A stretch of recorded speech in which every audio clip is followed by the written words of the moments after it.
Quando a medicina se baseia nas evidências, pode recomendar tratamentos que são melhores, mais eficazes e até mais baratos.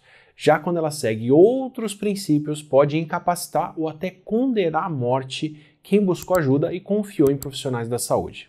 Essa é a história da medicina baseada em evidências. Imagina, por exemplo, já está mal por causa de uma infecção ou de um problema cardíaco e de repente o seu médico receita a sangria, ou seja, tirar sangue para melhorar, o que acaba agravando ainda mais a situação. Isso pode parecer um absurdo hoje em dia, mas por milhares de anos foi uma prática médica comum e ainda hoje órgãos como o Conselho Federal de Medicina não decidem de forma consistente se seguem práticas que evitam esse tipo de engano ou não. É incrivelmente complicado tratar as pessoas. Nós somos animais complexos com um cérebro que adora buscar justificativas e controlar a situação a tal ponto que é capaz de afetar até como o nosso corpo se sente. O que torna bem difícil quando a gente toma alguma coisa para tratar uma condição de saber se a gente está melhorando ou piorando por causa do que a gente tomou ou por causa do que nós acreditamos. A gente passa pelo efeito placebo, onde mesmo tomando algo que não serve para nada, como água com açúcar, por simplesmente acreditar que aquilo pode melhorar alguma coisa, como uma dor de cabeça, os nossos sintomas podem melhorar ou até passar. Claro que nem sempre dá para fazer isso, né? Imagina alguém entrando no hospital sangrando porque sofreu um acidente. Não vai ter muito placebo que resolva. Mas o efeito placebo muitas vezes é real e pode inclusive ser o desejado. Tem até o efeito contrário, que é o efeito nocebo, onde se a gente passa por um tratamento acreditando que aquilo vai piorar uma condição, nós nos sentimos pior depois disso. Como aconteceu, por exemplo, com pessoas que acharam o mesmo toque de um metal quente mais dolorido depois de passarem uma pomada para aumentar a dor ou menos dolorido depois de passar uma pomada que diminuiria a dor. Só que tem um detalhe. No experimento que mediu isso, os dois grupos passaram a mesma pomada, que é uma pomada que não tinha princípio ativo nenhum, nem para aumentar, nem para diminuir a dor. Mas quem achou que sentiria mais dor, sentiu mais, e quem achou que sentiria menos dor, sentiu menos. E esse efeito foi medido pela contração dos músculos da pálpebras, o que é um tipo de resposta involuntária que a gente não controla e que não passa pelo que as pessoas disseram sentir. Ou seja, o efeito das nossas expectativas é sentido pelo nosso corpo, não só pela nossa mente.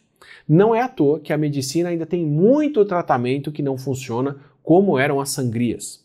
Em um primeiro momento, imagina quem que vai se sentir melhor. Quem é atendido por uma médica e ouve, eu não tenho o que fazer no seu caso, não conhecemos um tratamento, ou quem é super bem recebido, motivado com uma terapia e depois atendido, acompanhado e cuidado. Pelo simples amparo maior e por mostrar que algo está sendo feito, mesmo perdendo sangue, quem passava pela sangria tinha mais motivos para se sentir bem, nem que fosse por pouco tempo. Foi só com a comparação sistemática de quem tinha recebido sangria com quem não tinha recebido que nós começamos a ver que claramente ela não funciona, ou funciona só para algumas condições de saúde muito específicas. E mesmo assim, ainda hoje em dia, quem prescreve um tratamento que não funciona pode ser visto como um profissional melhor por quem busca atendimento, simplesmente porque a pessoa sai com uma receita e passa por algum procedimento e aí sai se sentindo melhor, mesmo que por um tempo. Para complicar ainda mais a vida de quem quer descobrir um tratamento que funciona, ainda tem o efeito do tempo. Tomar chá pode curar a gripe em menos de uma semana, porque a nossa gripe tende a durar menos de uma semana de qualquer forma, independentemente do que a gente tomar. Só que é melhor ilustrar esse dilema com uma situação bem real. Assim que começou a campanha de vacinação contra a Covid-19 na Bahia, no começo de 2021, o primeiro a ser vacinado em Mutuípe seria o Divaldo Brandão, que é um médico de 95 anos. Afinal, a prioridade, enquanto a vacina era muito rara e ninguém estava protegido, era vacinar os profissionais de saúde, começando pelos mais velhos. Só que o Dr. Divaldo não foi vacinado porque ele morreu durante o sono, no dia em que seria vacinado. Meus pêsames para a família, inclusive. Agora, imagina se esse falecimento dele acontecesse algumas horas depois, se ele tivesse acordado, se preparado, enfrentado a fila e tomado a vacina. O primeiro vacinado da cidade, quando a gente ainda nem estava familiarizado com a vacina, morrendo logo depois de se vacinar. O quão difícil você acha que seria convencer as pessoas de que ele passou por uma coisa que não tinha a ver com a vacina, com a nova intervenção? Esse é o outro dilema que profissionais da saúde têm quando buscam um tratamento para uma doença. Além da gente se sentir bem ou mal fisicamente por causa da nossa expectativa, ainda tem a chance de uma piora ou uma melhora acontecerem sem ter nada a ver com o que está sendo testado. E tem ainda outro fator, que é a expectativa de quem está escolhendo o tratamento. E os critérios de quem escolhe podem não ser tão legais para os pacientes. Vide o que aconteceu com a lobotomia. Lobotomia é um processo de destruição dos lobos frontais do cérebro, que já foi uma terapia defendida e muito premiada. Na década de 1930, o neurocirurgião português Antônio Egas Muniz viu a mudança de comportamento de chimpanzés que passaram por esse procedimento e que ficaram bem mais passivos, e resolveu tratar pacientes com depressão fazendo o mesmo, separando a porção frontal do cérebro do resto ou simplesmente destruindo essa parte. A ideia se popularizou principalmente nos Estados Unidos na década seguinte, quando um neurologista famoso que atendia celebridades comprou a ideia da lobotomia como tratamento e até desenvolveu aparelhos que facilitavam o trabalho de destruir o cérebro para tratar mais condições como esquizofrenia. O que a lobotomia fazia, na verdade, é destruir a porção do cérebro que, entre outras funções, gera a iniciativa para a gente fazer qualquer coisa que queremos. Ou seja, os pacientes não estavam ficando mais calmos, eles estavam ficando incapacitados, intelectualmente comprometidos e apáticos, quando não morriam por causa desse tratamento.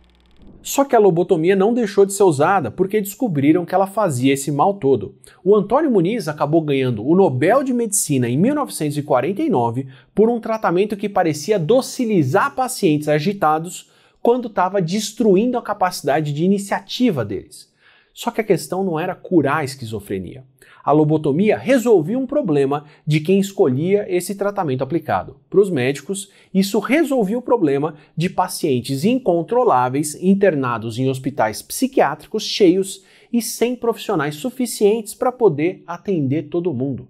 A lobotomia deixou de ser usada, na verdade, quando apareceram as drogas antipsicóticas que podiam tratar e controlar os pacientes sem causar esses efeitos irreversíveis, quando outra solução melhor acabou aparecendo.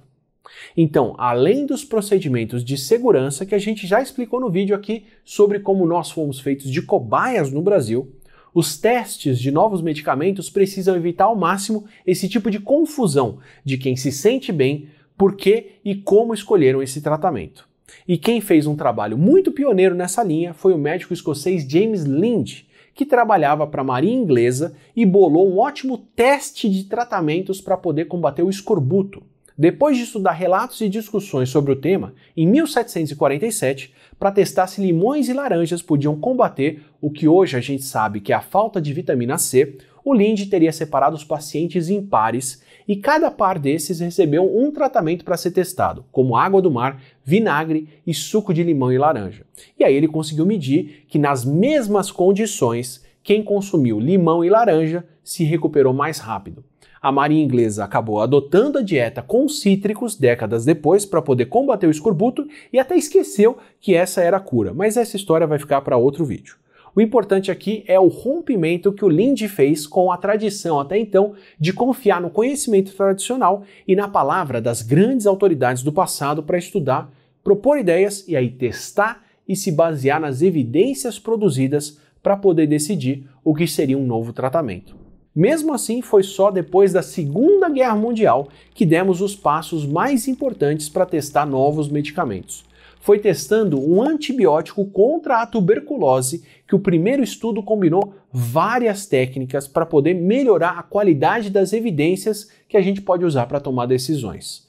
Para descontar o efeito da melhora que acontece naturalmente, criaram o grupo controle, que é aquele grupo que não vai tomar nenhum medicamento que está sendo testado. Assim, se todo mundo melhorar da mesma forma, incluindo quem não tomou o tratamento, você sabe que essa melhora não é o efeito do tratamento. Para garantir que nem pacientes, nem os profissionais de saúde estariam vendo uma melhora por conta da expectativa das pessoas e não por causa do tratamento, montaram o chamado estudo duplo cego. Nesse tipo de estudo, nem os pacientes, nem os médicos que acompanham pacientes sabem quem foi tratado ou não. E para garantir que não só os pacientes mais promissores seriam escolhidos para poder receber tratamento, os pacientes foram sorteados aleatoriamente entre receber tratamento ou não, ou ser do grupo controle.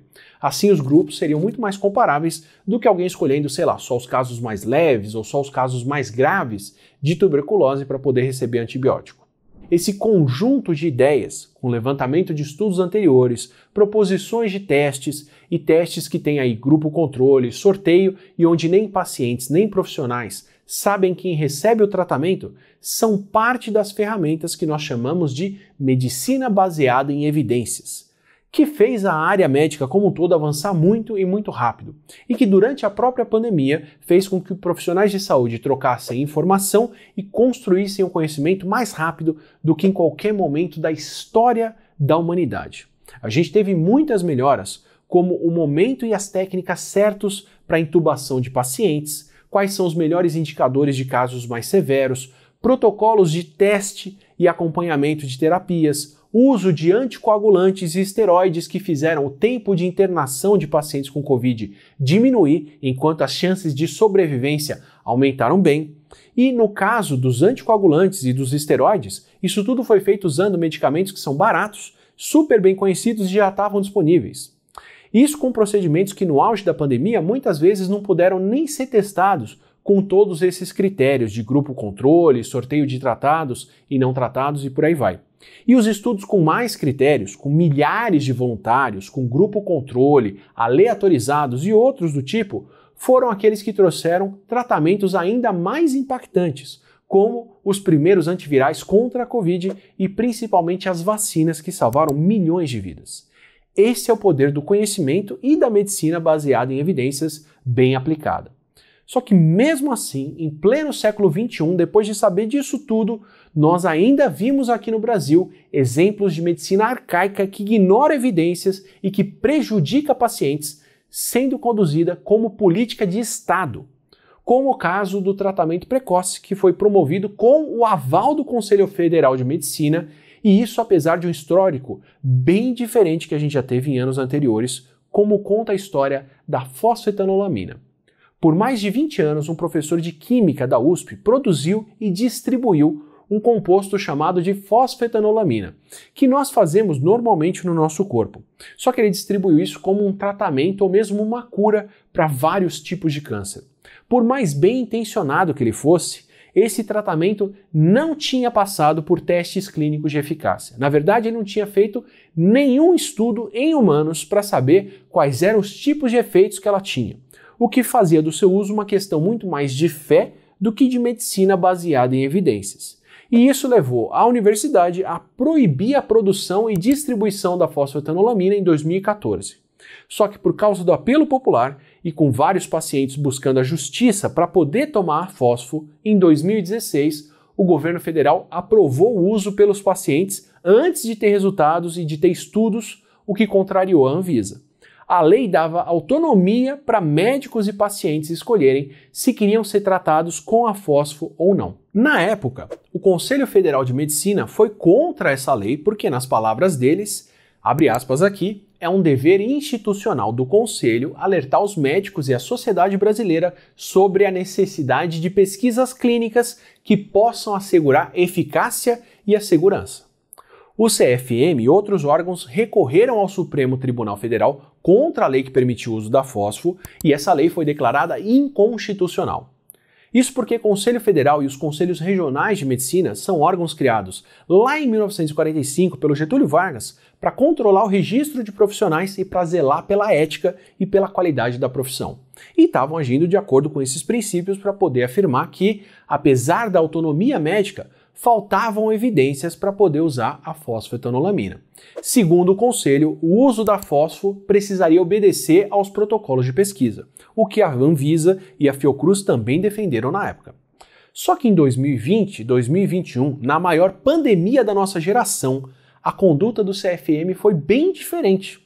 Enquanto o presidente, o ministro da Saúde e outros receitavam um tratamento precoce que não funciona, incentivando as pessoas a saírem na rua e pegarem a doença, o que aumentou a taxa de mortalidade nas cidades que seguiram esses preceitos, o Conselho defendeu o tempo todo que é direito do médico escolher o tratamento desde que o paciente concorde com isso, independente de protocolos de pesquisa que assegurassem segurança e eficácia.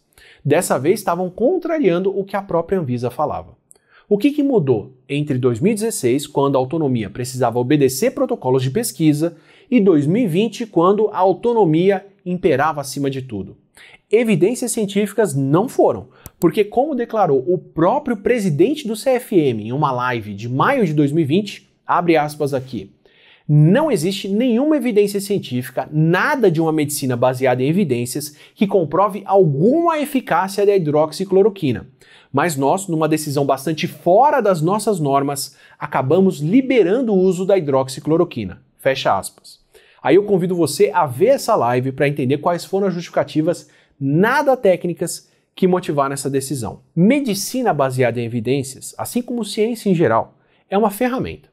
Uma ferramenta que, se for usada por profissionais competentes, que se preocupam com o bem-estar de quem estão cuidando, podem salvar milhões de vidas. Não é exagero dizer que isso aconteceu durante a pandemia, enquanto esses mesmos profissionais estavam dando a própria vida nas linhas de frente nos hospitais, trabalhando dia e noite para poder conter a maior calamidade da saúde pública do último século. Como o próprio CFM disse zelar em 2016. Mesmo assim, muitos outros interesses podem acabar vindo antes das evidências. O que nós, pacientes, buscamos quando a gente está doente, a nossa tendência de se sentir bem ou mal de acordo com o que a gente acaba tomando pode passar na frente, e algumas vezes as escolhas que alguns profissionais fazem por tratamentos que beneficiam mais as suas causas do que as causas de nós, pacientes. Só que, ao contrário do que aconteceu com a lobotomia, onde quem passava pelo procedimento saía incapacitado, se expor ao vírus acreditando que tomando o tratamento você estaria protegido não afeta só quem tomou o tratamento, mas os milhões de brasileiros que pegaram Covid e os milhares de brasileiros que morreram por conta disso, principalmente antes de nós termos as vacinas por aqui. Esse é mais um vídeo que a gente faz com o apoio do Serrapilheira, que é uma das iniciativas que mantém o canal girando por aqui e funcionando. Se você quiser ajudar o canal a funcionar também, tem os membros do canal, tem o super obrigado e tem a sua inscrição ou seu comentário por aqui que já fazem uma enorme diferença. Se você quiser mais vídeos como esse, se inscreve por aqui, assim você recebe os próximos. Obrigado sempre.